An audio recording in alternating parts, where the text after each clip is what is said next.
Disculpen amigos, disculpen porque tuve que cortar el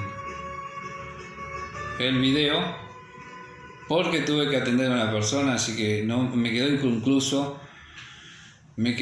inconcluso el estudio que estaba enseñando. Estábamos hablando que en Jerusalén había surgido un inconveniente con Pablo y los judíos, fariseos, que decían que si los gentiles no se circuncidaban, no podían alcanzar salvación.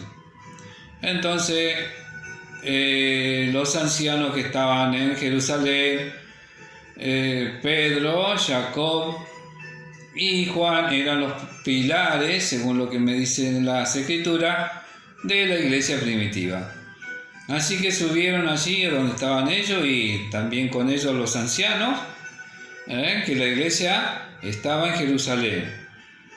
Entonces, señores católicos, amigos católicos, Pedro no fundó ninguna iglesia en Roma, sino que estaba en Jerusalén. Así se debatía y se solucionaban los inconvenientes que surgían dentro de la iglesia.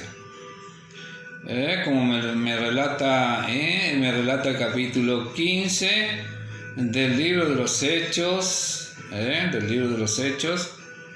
vamos a ir redondeando el mensaje para que no se extienda.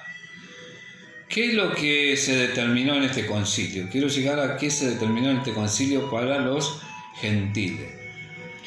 Dice: como se produjo una gran contienda, se levantó Pedro y le dijo: hermanos, vosotros sabéis cómo desde los primeros días Dios escogió entre vosotros que los gentiles oyesen por mi boca la palabra del Evangelio y creyesen. Y Dios, que conoce los corazones, dio testimonio a favor de ellos al darle el Espíritu Santo igual que a nosotros. Y no hizo ninguna diferencia entre nosotros y ellos, ya que purificó por la fe sus corazones. Pedro se refería al hecho de la familia de Cornelio y toda su familia, sus amigos. Eso lo encuentran en el capítulo 10 del libro de los Hechos. El primer gentil convertido, el primer gentil que relata las escrituras, el primer gentil, porque Cornelio estaba a cargo, sería como un general, ¿no? Si lo pasamos al tiempo nuestro, sería como un general de una división, de soldados romanos. Entonces él creyó en esta enseñanza porque le fue revelado por una visión, y él acepta. Entonces Pedro se refería a esto, que cayó el Espíritu de Santidad de la misma forma que había caído sobre los 120 en Pentecostés. En Pentecostés. Bueno, Pedro, ¿qué le sigue diciendo? Ahora, ¿por qué ponéis a prueba a Dios colocando sobre el cuello de los discípulos un yugo que ni nuestros padres ni nosotros hemos podido llevar? Más bien nosotros creemos que somos salvos por la gracia del Señor Jesús, del mismo modo que ellos. Entonces la asamblea guardó silencio y escuchaban a Bernabé y a Pablo mientras contaban cuántas señales y maravillas Dios había hecho por medio de ellos entre los gentiles. Cuando terminaron de hablar, Jacob respondió diciendo: hermano, oídme. Este es el segundo pilar, tercer pilar. Eran tres pilares. Jacob era hermano de Jesús. Y Juan, los tres pilares de la iglesia primitiva en Jerusalén. Luego habían muchos, ellos siempre se reunieron allí. Entonces no hay ninguna iglesia en Roma, hermano católico, es la iglesia en Jerusalén. Que los padres de la iglesia hayan querido tapar que que las primicias eran judías, bueno, eso es un tema que ellos mismos deberán explicar en algún momento. En algún momento deberán explicar por qué hicieron o hacen lo que hacen. No había ningún papa ahí.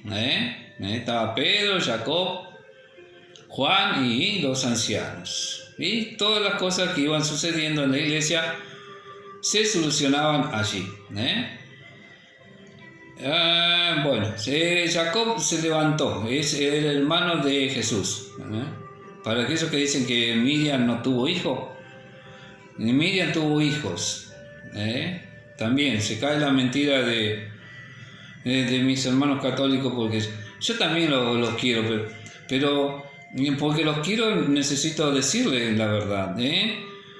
No hay ninguna virgen, no hay una mediadora. Hay un solo mediador que es Jesús. Entonces no hay ninguna virgen.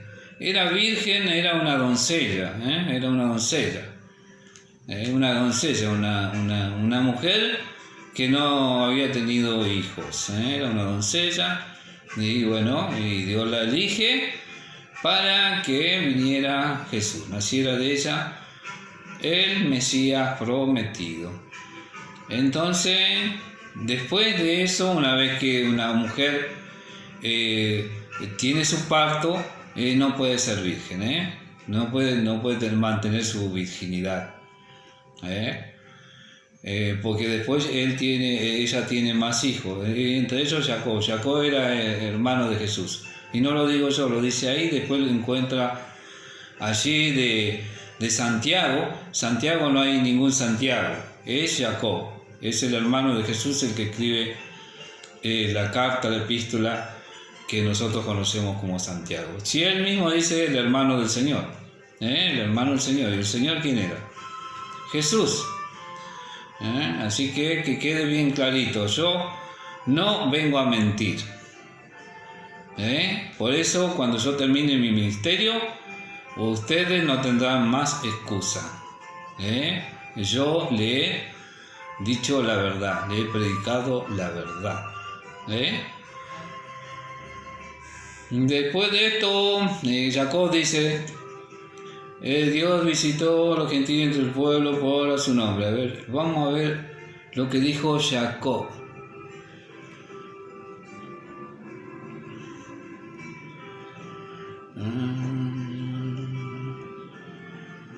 A ver lo que dijo Jacob. Acá dice: cuando terminó de hablar Pedro, Jacob respondió diciendo: hermano, oídme.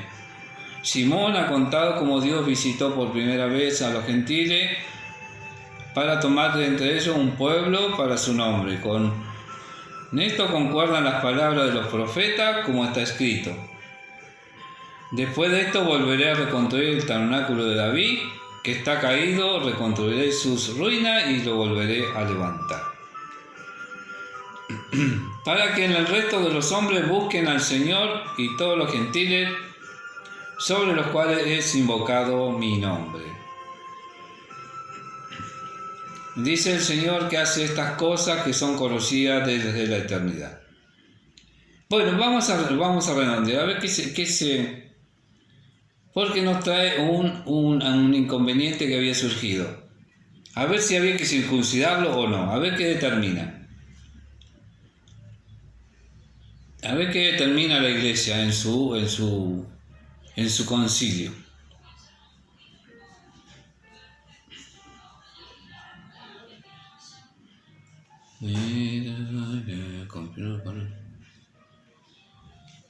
Acá está. Así que hemos enviado, vamos al 23. Entonces, 23. Por medio de ellos escribieron los apóstoles, los ancianos y los hermanos a los hermanos gentiles que están en Antioquía, Siria, Cilicia. Saludo a todas las comunidades, y especialmente a los gentiles. Por cuanto hemos oído que algunos que han salido de nosotros, a los cuales nos dimos instrucciones, os han molestado con palabras, trastornando vuestras almas.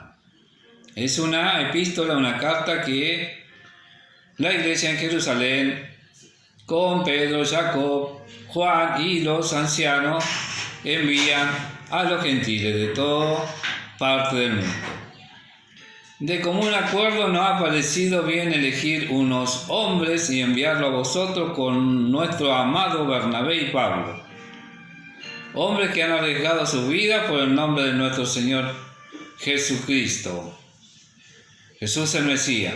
Así que hemos enviado a Judas y a Silas, los cuales también os confirmarán de palabra el mismo informe. Silas era profeta, era un profeta. También para aquellos que dicen que el don de profecía terminó con Juan. Otra mentira más. Porque la iglesia primitiva tenía profeta.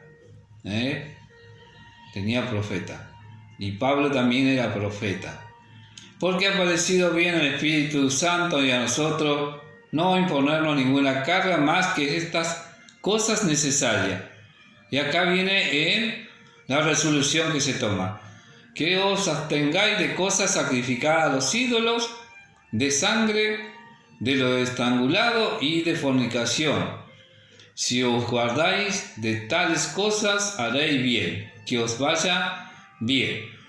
Entonces, una vez despedida de ellos, descendieron a Antioquía, y cuando habían reunido la asamblea, entregaron la carta. Al leerla se regocijaron a causa de estas palabras alentadoras. Judas y Silas, como también eran profetas, exhortaron a los hermanos con abundante palabra y los fortalecieron. Después de pasar allí algún tiempo, fueron despedidos en paz por los hermanos para volver a los que habían sido enviados. Pero Silas le pareció bien quedarse allí. Pero Pablo y Bernabé se quedaron en Antioquía enseñando la palabra del Señor y anunciando el Evangelio con muchos otros. Bueno, amigos, esto entonces fue la resolución que se tomó en Jerusalén respecto al inconveniente que había surgido con los judíos fariseos, que perturbaban a los gentiles diciendo que tenían que circuncidarse, hacer ese pacto que Dios había hecho con Abraham y lo había repetido con Moisés en el desierto. En el desierto también, inclusive Josué, hijo de Nun, también le había sido encomendado, le había sido ordenado que todos los que habían nacido en el desierto estos 40 años tenían que ser circuncidados antes de pasar a la tierra prometida. Bueno, hermano, ¿qué podemos sacar de esto? Entonces, nada de circuncisión, solo guardarse de lo que nosotros guardamos. La idolatría, también tenemos que guardar los mandamientos que son universales. No robarás, no darás falso testimonio, todas esas cosas. No es que porque la ley fue agregada, son 613 mandamientos, enseñanza que tienen los judíos, pero que Dios escribió con el dedo de Él, escribió solamente 10. Y esos 2 se resumen esos 10 se resumen a 2. Amarás a tu Dios con todo tu corazón, con toda tu alma, con toda tu fuerza, y a tu prójimo como a ti mismo. Se resumen en 2. Y allí están todos los frutos del Espíritu. Están todos los frutos del Espíritu. No idolatría, no hurto, no robo, no falso testimonio. Todas esas cosas. Porque son buenas. Pero ahora ya no están más escritas en tabla de piedra. No están más escritas en tabla de piedra, sino que Dios, como dice el profeta Jeremías, las escribió en nuestra mente y en nuestro corazón. Allí están las buenas enseñanzas. Si nosotros cuando hacemos lo malo, nos damos cuenta que hacemos lo malo. Si robamos, nos damos cuenta que estamos haciendo mal. Si hurtamos, también. Si damos falso testimonio, también nos acusa nuestra mente y nuestro corazón. Entonces, ¿cómo las enseñanzas de Dios pueden ser abolidas? Jesús no abolió ninguna enseñanza de vida. Lo que escribió con su dedo no fueron abolidos. Porque luego Moisés se le ordenó nuevamente que las escribiera, que hiciera otra tabla y la volvió a escribir. Nuestro Dios la volvió a escribir. Y fueron guardadas en la urna. Y la urna esa es el trono donde se sentará el Rey, nuestro Señor Jesús. Ese es el Rey. Y tendrá abajo de su asiento las enseñanzas buenas de Dios que serán cumplidas en el mundo venidero. Hermano, que Dios te bendiga grandemente en el nombre de Jesús. Amén.